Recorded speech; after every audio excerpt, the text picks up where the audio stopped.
கர்த்தருடைய நாமம் மகிமைப்படுவதாக. 4 மாதங்கள் மிகவும் வேகமாய் உருண்டோடி 5வது மாதத்தின் முதல் நாளில் வந்திருக்கிற தேவ ஜனமே, வேத வார்த்தை இந்த கடைசி காலத்தை குறித்து என்ன சொல்லுகிறது என்று சொல்லி நாம் பார்க்கும்போது, வெளிப்படுத்தின விசேஷம் 3ஆம் அதிகாரம் 10வது வசனம் இவ்விதமாய் சொல்லுகிறது: பூமியில் குடியிருக்கிறவர்களை சோதிக்கும்படியாக பூச்சக்கரத்தின் மேலெங்கும் வரப்போகிற சோதனை காலத்திற்கு தப்பும்படி நானும் உன்னை காப்பேன்.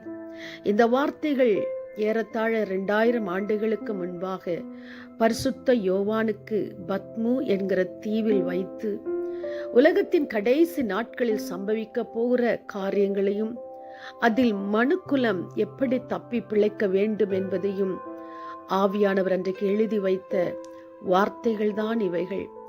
நாம் வாழ்ந்து கொண்டிருக்கிற இந்த நாட்களிலே நாம் அந்த வார்த்தைகள் பலித்து கொண்டிருக்கிறதை நாம் பார்க்கிறோம். பூமியானது அக்கினிக்கு இரையாக வைக்கப்பட்டிருக்கிறதையும், இன்றைய பருவ கால மாற்றங்கள் எப்படியாய் மனுக்குலத்தை பாதித்து கொண்டிருக்கிறது என்பதையும் நாம் நன்றாக அறிந்து உணர்ந்து வேதனையோடு வாழ்ந்து கொண்டிருக்கிறோம். பயங்கரமான கொள்ளை நோய்கள் ஒருபுறம், இயற்கையின் சீற்றங்கள் மறுபுறம் என்று பலவிதமான சூழ்நிலையில் நாம் எல்லோருமே சிக்கி தவித்து கொண்டிருக்கிறோம். ஆனாலும் கர்த்தருடைய வார்த்தை சொல்லுகிறது, நீ பொறுமையாக என் வசனத்தை காத்து கொண்டபடியால் இந்த பூமியில் வரப்போகிற சோதனை காலத்திற்கு நான் உன்னை தப்பி பிழைக்க பண்ணுவேன். வானம் பூமி ஒழிந்து போனாலும் கர்த்தருடைய வார்த்தை ஒரு நாளும் ஒழிந்து போவதில்லை. இதை கேட்டுக்கொண்டிருக்கிற தேவ ஜனமே, இந்த உலகத்தில் இப்பொழுது நாம் போய்கொண்டிருக்கிறதான இந்த பருவ கால சூழ்நிலைகள், இவைகளிலிருந்து தப்பி பிழைக்க கர்த்தருடைய ஆவியானவருடைய உதவியை நாம் நாடுவோம்.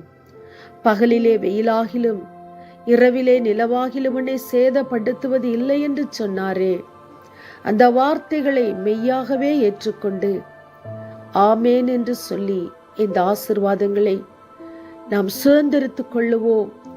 இந்த மாதங்கள் கடந்து போவதற்கு முன்பாக நல்ல மழை பொழிவை கர்த்தர் இந்த பூமிக்கு அனுப்ப முடியும். எந்த வெயிலோ கோடையின் பயங்கரமோ நம்மையும் நம்முடைய சந்ததியும் தாக்காதபடி நாம் சுகமாய் வாழ முடியும். நம்முடைய நீர்நிலைகள் சீக்கிரமாய் உயரும் என்று விசுவாசத்தோடு ஆமேன் என்று சொல்லி இந்த வார்த்தைகளை நமக்காக நம் குடும்பத்துக்காக சொந்தமாக்கி கொள்ளுவோம்.